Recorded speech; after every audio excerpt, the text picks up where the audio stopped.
Ya, Tuhan adalah tempat perlindungan sejati.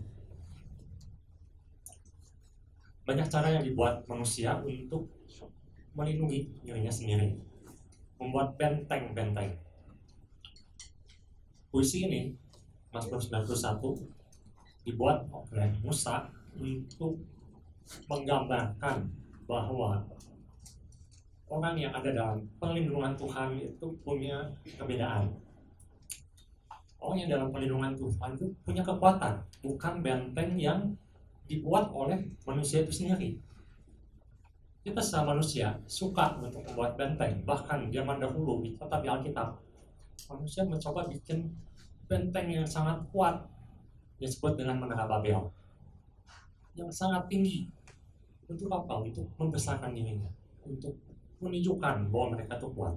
Masih ada gambar, mungkin ini bisa sedikit menggambarkan apa yang umat Israel hadapi ketika mereka mulai masuk ke tanah Kanaan. Dan Tuhan katakan, hancurkanlah Yeriko. Memang di beberapa catatan Alkitab, bahkan sebelum masuk ke Yeriko atau menyeberang Sungai Yordan, mereka juga menghadapi kota-kota berkubu seperti kerajaan Og atau Raja Basan. Itu kerajaan-kerajaan yang mempunyai tempat yang berkubu, berbenteng. Tetapi yang kita lihat ada satu penekanan yang cukup menarik di Alkitab, di mana ada benteng-benteng yang disebutkan benteng itu sangat kuat, sangat hebat. Salah satunya adalah benteng Yeriko, di mana mereka mulai masuk ke kanan dan diperhadapkan dengan sebuah benteng yang sangat kuat, sangat dahsyat. Nanti kita juga akan mengenal ada benteng satu lagi yang disebut sangat kuat, itu yang dimiliki orang Yebus. Tapi kita akan konsentrasi di mana Tuhan tunjukkan ada satu perbedaan untuk mengalahkan benteng yang manusia pikir benteng ini tidak bisa dihancurkan. Benteng ini sangat kuat. Nah, ini saya dapatkan ini dari arkeologi, dari sudut arkeologi, di mana para arkeolog dan juga orang-orang yang bergerak dalam Kristenan mencoba menggali dan menemukan atau merekonstruksi kira-kira waktu itu bentuk benteng Yeriko itu seperti apa. Kita kan bayangkan orang Israel datang ke Yeriko hendak menyerang, tapi kelihatannya orang Yeriko tenang-tenang saja, walaupun mereka takut. Nah, ini ada gambarannya. Jadi ternyata digambarkan atau ditemukan di bagian arkeologi itu kemungkinan mereka gambarkan tuh benteng Yeriko itu terdiri dari dua susun benteng. Ada benteng bagian dalam, ada benteng bagian luar. Dan benteng yang untuk fondasi atau dari batu itu, seperti batu kali mungkin ya, atau batu yang besar-besar, batu gunung, itu perkirakan tingginya sekitar 5 atau 6 meter. Lalu dilanjutkan dengan benteng dari batu yang lebih khusus untuk benteng, itu pun tingginya luar biasa, itu bisa kurang lebih sekitar 6-8 meter perkirakan. Jadi kalau di total itu tingginya sekitar kurang lebih 14 meter. Nah, kalau kita misalnya ini satu lantai sekitar 2,5 atau 3 meter, kita kalikan ini 6 lantai itu sekitar 18 meter, ya kurang lebih mendekati lantai 6 ini tingginya dari awal sampai puncak. Belum lagi di lapisan kedua mereka punya benteng yang sama konstruksinya. Jadi kita bayangkan, kalaupun orang Israel sanggup dengan tenaganya sendiri menghancurkan benteng bagian luar, mereka akan dihadapkan dengan benteng kedua. Jadi mereka ini sangat, sebenarnya kalau secara manusia ini benteng yang sangat kuat. Tambahan lagi ditemukan katanya di tengah kota itu ada sumber air atau mata air. Jadi mereka mau dikepung berapa tahun? Setahun, 2 tahun, 3 tahun, berapa lama orang Israel bisa mengepung kota Yeriko dengan kondisi peralatan yang minim. Peralatan perang mereka belum canggih. Berapa lama bisa bertahan? Mereka setahun, 2 tahun, 3 tahun masih bisa karena air tersedia di tengah kota. Nah, kita lihat bahwa benteng sekuat ini pun ketika orang Israel berjalan bersama Tuhan, kita tahu benteng ini bisa hancur. Bukan dengan tangan manusia, tapi dengan kekuatan Tuhan. Bahkan caranya pun unik, mereka hanya mengelilingi benteng itu 1 kali, setiap hari sampai hari ke-7, 7 kali, dan tiba-tiba hancur temboknya, luar dan dalam hancur. Nah, kita bisa bayangkan kota yang begitu hebat, begitu berkubu, yang dibikin manusia akan sangat mudah yang Tuhan turun tangan. Nah, kita ada lihat gambaran kedua. Jadi gambarannya ini kurang lebih nah seperti ini. Jadi mereka tuh seperti di pegunungan. Sekarang kan banyak rumah villa-villa yang dibangun di pegunungan menyusun gitu ya. Jadi tinggalnya di tengah-tengah antara dua benteng itu, dan nanti di belakang benteng itu ada tempat tinggal lagi. Kita bayangkan bahwa Tuhan bisa menghancurkan benteng yang begitu dahsyat. Ada bisa gambar lagi. Nah, ini kira-kira kehidupan mereka saat itu cukup padat, diperkirakan sekitar 200.000 orang tinggal di situ. Ya, ini cukup cuman supaya kita bisa bayangkan bagaimana benteng yang kita anggap, kita tutup dengan begitu rapat, begitu hebat, kalau Tuhan turun tangan, benteng itu akan hancur. Dan ternyata Bapak Gembala sudah gambarkan dan sudah jelaskan, dan ternyata banyak benteng-benteng yang kita buat sendiri. Kemarin disebutkan ada 12 benteng. Ada benteng kesombongan, ada benteng ketakutan, ada benteng kepahitan. Itu kita buat benteng-benteng itu. Kita bikin tinggi seperti kota Yeriko. Kemudian kita pikir, kita tidak bisa akan hancurkan. Kita merasa aman. Nah, kota Yeriko menarik. Yang kita pernah ceritakan ada satu orang di kota Yeriko yang juga membuat benteng dalam hidupnya. Karena kenapa? Karena dia secara fisik dia pendek. Namanya Sakeus. Secara fisik dia lemah, pendek, tertawakan. Maka dia bikin benteng untuk menunjukkan bahwa dia hebat. Maka dia bekerja sama dengan Romawi dan dia jadi pemimpin pemungut cukai atau tukang pajak yang dibenci oleh rakyat Israel. Dia bikin benteng untuk menunjukkan bahwa dia bisa hebat, dia bisa kuat di masyarakat, dia ingin punya satu kedudukan, ingin dihormati, dan dia sangat kaya dari penghasilan sebagai pemimpin tukang cukai. Tapi kita lihat, ketika Yesus datang ke kota Yeriko dan dia memanggil Sakeus ini, apa yang terjadi? Waktu Sakeus mengerti bahwa benteng yang dia buat tidak menyelesaikan masalah kehidupannya, orang-orang tetap membenci dia. Dia tidak diterima, bahkan dikatakan orang Israel menganggap dia tidak berhak mendapatkan janji Abraham. Tetapi ketika Yesus datang, dia mempersilahkan Yesus masuk dalam hidupnya. Maka dia katakan, hari ini benteng itu dia hancurkan. Dan dia mendapatkan sebenarnya pemulihan dari Tuhan ketika benteng-benteng yang dia buat, dia buang. Nah, itu juga yang menjadi pesan Tuhan di minggu ini. Kita mungkin membuat satu benteng-benteng dari hidup kita. Masing-masing orang punya benteng yang dia bangun untuk menutupi mungkin rasa mindernya, rasa takutnya. Ada ingin satu rasa lebih atau trauma masa lalu yang dia dapatkan. Maka dia buat benteng-benteng.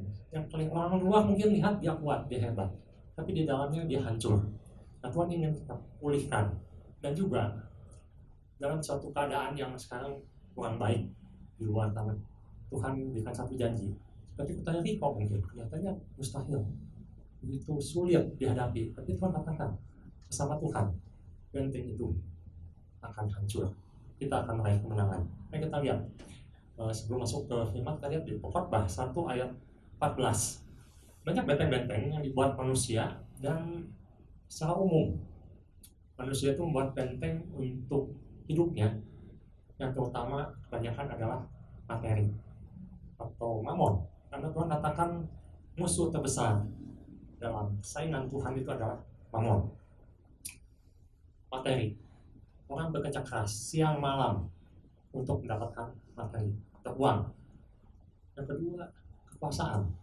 Sakeus ini salah satunya dia kejar kekuasaan, dia kejar materi.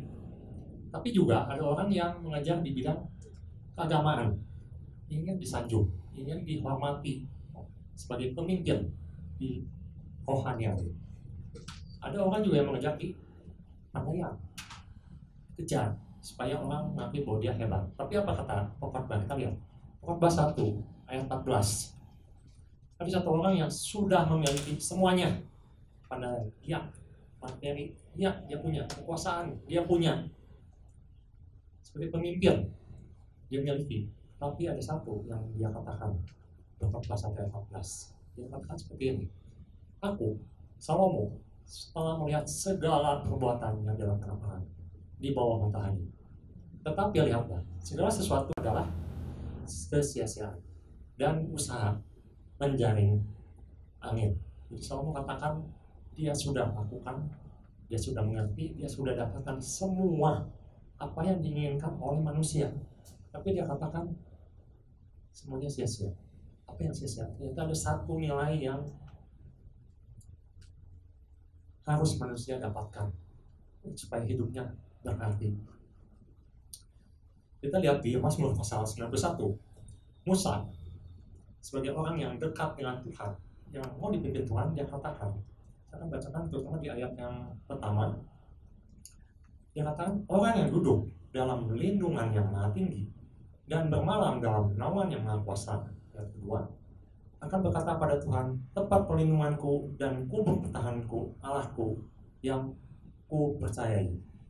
Jadi nanti ibu bisa baca selanjutnya. Tapi dia katakan, Musa katakan, sumber kekuatan, sumber kehidupan, sumber yang membuat hidupnya berharga dan bernilai dia ketika dia mengenal yang maha kudus atau yang maha tinggi, yaitu Tuhan itu sendiri. Kita lihat apa sih yang berharga yang Alkitab sampaikan. Matius pasal 13 ayat 44, sini Yesus katakan ada sesuatu yang manusia harus dapatkan, dan itu nilainya sangat berharga di mata Tuhan. Yesus mengatakan hal kerajaan surga itu seumpama harta yang terpendam di ladang, yang ditemukan orang lalu dipendamnya lagi. Oleh sebab sukacitanya, pergilah ia menjual seluruh miliknya, lalu membeli ladang itu. Yesus mengatakan satu perkataan, satu kalimat yang mengatakan, ketika orang menemukan harta yang sangat berharga itu, ketika orang mengerti bahwa itu adalah sesuatu yang sangat berharga, maka dia akan tinggalkan semuanya, dia akan jual semuanya untuk mendapatkan hal tersebut. Matius pasal 13 ayat 45 sampai 46. Sini juga ada hal senada yang dikatakan, demikian pula hal kerajaan surga itu seumpama seorang pedagang yang mencari mutiara yang indah. Setelah ditemukannya mutiara yang sangat berharga, ia pun pergi menjual seluruh miliknya lalu membeli mutiara itu. Di sini katakan sesuatu yang berharga, yang bernilai, yang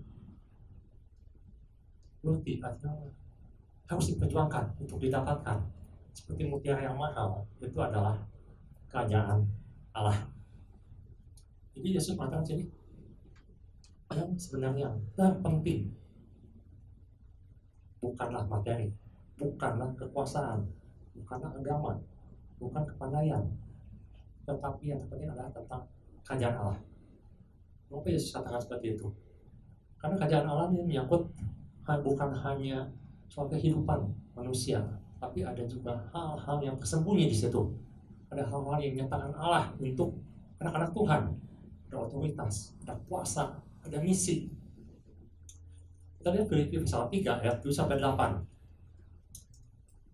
Paulus menemukan hal ini dan dia katakan, apa yang dulu merupakan keuntungan bagiku, yang berharga buat dia, yang hebat menurut dia, sekarang aku anggap rugi karena Kristus.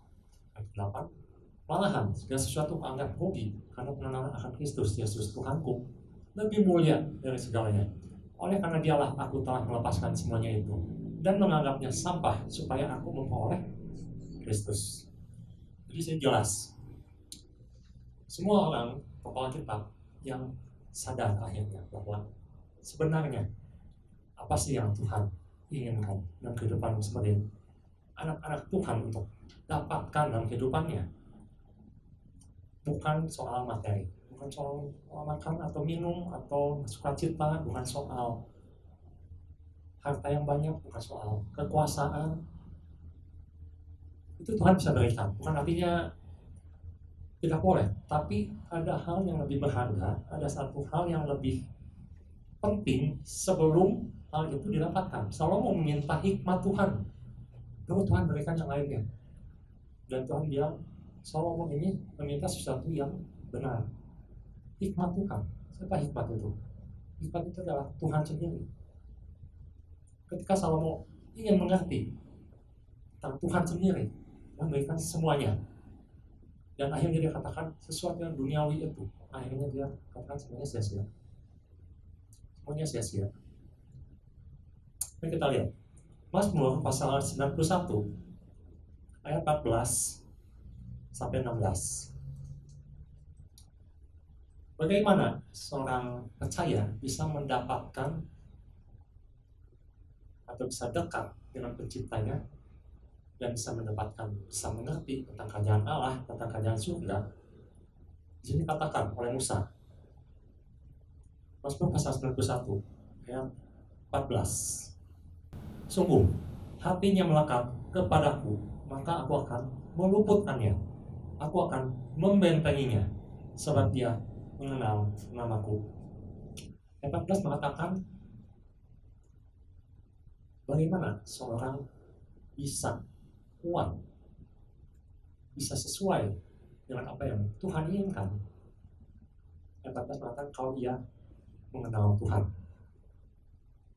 Kita mendapatkan pesan beberapa minggu yang lalu tentang bergaul erat atau berjalan bersama Tuhan. Ketika seorang bisa berjalan bersama Tuhan, bisa dekat dengan Tuhan, maka dia akan mengerti apa yang Tuhan inginkan. Karena Adam waktu itu sebelum jatuh dalam dosa, dia berkomunikasi dengan Tuhan, dia dekat, sehingga apa yang ada dalam hatinya Tuhan tahu, dan apa yang ada dalam hati Tuhan Adam tahu. Apa keinginan Tuhan, apa yang harus dia lakukan, dia tahu. Sampai dia suatu hari memutuskan untuk menjauh, untuk bersembunyi daripada Tuhan. Disitulah Adam mulai jauh dari Tuhan, Adam mulai menjauh dari firman Tuhan. Musa mengatakan, benteng yang kuat itu akan didapatkan ketika seorang melekat, mendekat kepada Tuhan.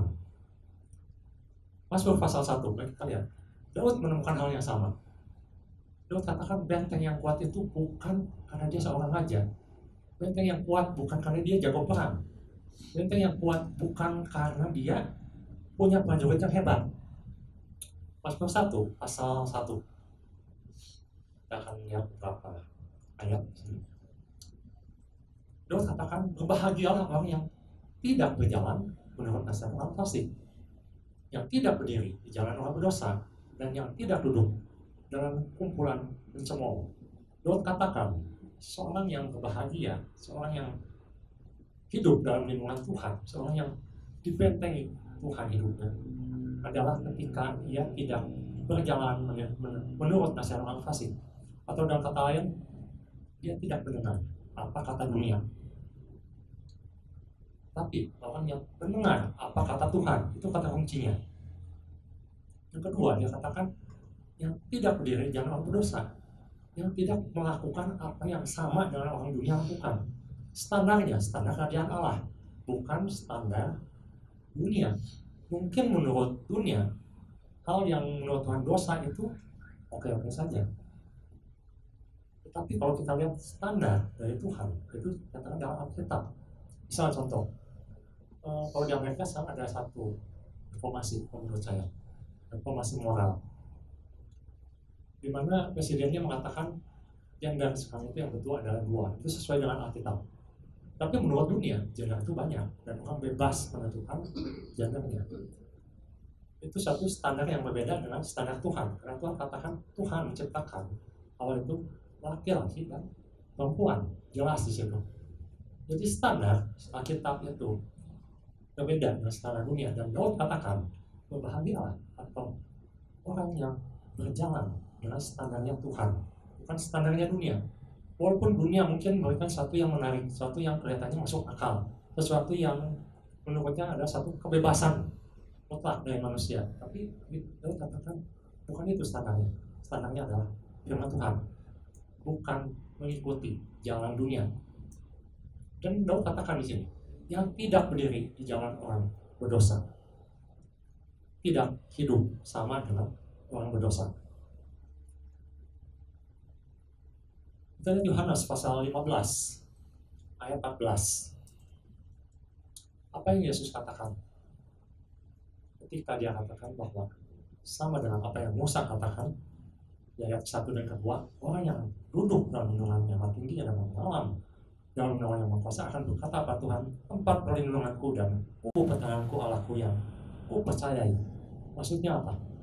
Ketika Musa dekat dengan Tuhan dan dia melakukan apa yang Tuhan perintahkan, maka di sini pun Yesus minta hal yang sama. Yohanes pasal 15 ayat 14. Yesus mengatakan, kamu adalah sahabatku, temanku, teman dekatku, jikalau kamu berbuat apa yang kuperintahkan kepadamu. Jadi standarnya adalah seorang disebut a friend of God atau teman Allah, seorang yang dekat dengan Allah, yang berjalan dengan Allah, yang berkomunikasi dengan Allah. Nah, Yesus mengatakan di sini, kamu akan disebut sahabat Allah, teman Allah, kalau kamu melakukan apa yang kuperintahkan. Kuncinya sederhana. Kalau kita melakukan apa yang Tuhan perintahkan, maka disitu dikatakan, kamu adalah temanku, kamu adalah sahabatku. Apa keuntungannya kalau kita menjadi sahabat Tuhan? Kalau kita melakukan perintah Tuhan, kita lihat di Mazmur pasal 19:14 tadi kita sudah baca. Dikatakan, sungguh hatinya melekat padaku, maka aku akan meluputkannya. Yang kedua, aku akan membentenginya. Sebab ia mengenal namaku, dengan kata lain, karena ia adalah sahabatku. Ini adalah sejalan dengan misi kerajaan Allah. Seorang yang melakukan misi kerajaan Allah, apa yang Tuhan perintahkan, maka dia akan disertai hidupnya, dipelihara hidupnya. Mungkin kita sekarang ini banyak teralihkan oleh situasi atau keadaan atau masalah yang kita lihat, yang kita hadapi, baik pekerjaan, dalam studi, dalam ekonomi, kesehatan. Kita fokus di masalah. Tapi Tuhan ingin kita fokus kepada siapa? Pada Tuhan. Fokus pada apa? Kepada misi Tuhan. Dan Tuhan katakan, kalau engkau sahabatku melakukan apa yang kuperintahkan, dekat denganku, berkomunikasi denganku, maka aku akan menyertai. Aku akan membentengi. Aku akan melindungi. Dan kita bisa lihat ketika Tuhan yang membentengi, Tuhan yang melindungi atau menyertai, maka tembok sekuat yang apapun roboh. Jadi kita tidak bisa mengerti mengapa tembok begitu hebat, begitu kuat, begitu disusun unik untuk zaman itu bisa hancur. Hanya dengan dikelilingi, hanya dengan berjalan, hanya dengan ditiup trompet, dan hancurlah benteng itu. Itu adalah sesuatu yang belum pernah ada di dunia ini. Ketika manusia berperang melawan bangsa lain hanya dengan berjalan kaki, hanya dengan puji-pujian, hanya dengan bersorak-sorai dalam nama Tuhan, hancur. Tapi Tuhan tunjukkan di situ bahwa itu yang Tuhan inginkan, disertai, dilindungi, dibentengi. Ayat ke-15, bila ia berseru padaku, kalau ia berdoa kepada Tuhan, kalau ia meminta kepada Tuhan, kalau ia selaras apa yang Tuhan inginkan, maka Tuhan katakan, aku akan menjawab, aku akan menyertai, aku akan meluputkan. Dan yang terakhir, aku akan memuliakannya.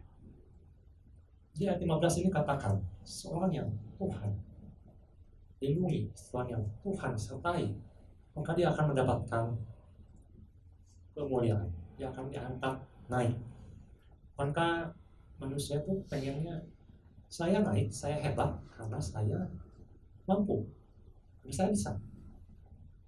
Dunia kan mengajarkan seperti itu. Kalau kamu berprestasi, kalau kamu hebat, kalau kamu punya ranking, saya akan angkat kamu. Kamu akan jadi pemimpin. Tapi Tuhan beda. Tuhan katakan, orang yang dekat Tuhan, kalau kamu lakukan perintah Tuhan, kalau kamu dekat dengan Tuhan, kamu akan angkat naik. Jadi ini sesuatu yang dunia tidak bisa kalahkan. Kalau dunia menawarkan, kita harus hebat, kita harus kuat, Sehingga kita buat benteng-benteng dalam kehidupan kita, supaya kita kelihatan hebat, supaya kita kelihatan kuat. Ya, kita mengharapkan kita dapatkan di situ jabatan, kita dapatkan kekayaan, kita dapatkan keberhasilan. Tapi Tuhan katakan lain di sini. Tuhan katakan, kalau kamu mau berjalan, mau berseru padaku, mau dekat denganku, mau melakukan perintahku, aku akan naik. Jadi promosi itu dari Tuhan. Bahkan ayat 16 dikatakan, dengan panjang umur akan kukenyangkan dia, dan akan kuperlihatkan padanya keselamatan daripadaku. Ini ada satu jaminan di masa depan. Bukankah kita sekarang sedang mengalami masa-masa kelam, kita takut, kita tidak tahu apa yang terjadi. Tapi Tuhan katakan, kalau kamu berjalan denganku, kalau kamu menuruti perintahku, kalau kau sesuai dengan misi kerajaan Allah, berseru pada Tuhan, berdoa pada Tuhan, maka Tuhan katakan masa depan kita sudah Tuhan jamin. Jadi sini kita bisa belajar pada hari ini, sebenarnya apa sih yang Tuhan inginkan. Ketika Musa menuliskan puisi ini, yang kita mengingat bagaimana orang Israel bisa menghancurkan Yeriko, kota yang kuat, kota yang hebat, kota yang berbenteng, berlapis-lapis. Sebenarnya Tuhan ingin kita fokus pada Tuhan. Tuhan ingin kita fokus pada Tuhan. Jangan fokus pada diri sendiri. Kolose pasal 3 ayat 1. Kolose pasal 3 ayat 1. Paulus mengatakan, karena itu, kalau kamu dibangkitkan bersama Kristus, carilah perkara yang ada di atas, di mana Kristus ada, duduk sebelah kanan Allah. Jadi Paulus dengan jelas katakan di sini, seorang yang sudah dalam Kristus, seorang yang sudah lahir baru, jangan fokus pada diri sendiri, fokus pada Tuhan dulu. Cari apa yang Tuhan inginkan, cari apa yang Tuhan panggil dalam kehidupan kita, apa yang Tuhan suruhkan kita lakukan. Maka di situ Tuhan bilang, Tuhan katakan, aku akan menyertai, aku akan melindungi, aku akan membentengi, aku akan mengangkat naik, dan aku akan memberikan masa depan yang cerah. Sebagai ayat terakhir, saya ingin kita baca di satu Mazmur di ayat 121 ayat 1 dan 2, dan ini yang Daud juga mendapatkannya, dan dia katakan di Mazmur ini, dia katakan seperti ini, aku melayangkan mataku ke gunung-gunung, dari manakah akan datang pertolonganku. Ayat yang kedua, dia katakan, pertolonganku ialah dari Tuhan yang menjadikan langit dan bumi. Daud pun mendapatkan hal yang sama. Kekuatan dia, kehebatan dia, kemuliaan dia diharapkan, dia dapatkan dari Tuhan, bukan dari manusia. Kalau Daud mengharapkan dari Saul, kita tahu sekarang persis ceritanya seperti apa, dan kita akan tahu Saul tidak akan pernah memberikan tahta pada Daud. Saul akan memberikan tahtanya kepada Yonatan. Tetapi Tuhan punya rencana lain. Tuhan angkat Daud, Tuhan muliakan Daud, karena Daud selalu memandang kepada Tuhan. Itu yang harus kita lakukan, dan biarlah pesan ini menguatkan kita bahwa Tuhan itu adalah benteng yang terbaik. Dimana kalau kita mau mengikuti apa yang Tuhan arahkan, Tuhan pimpin, maka Tuhan akan mengangkat kita naik, Tuhan akan melindungi, Tuhan akan membentengi. Tuhan Yesus memberkati.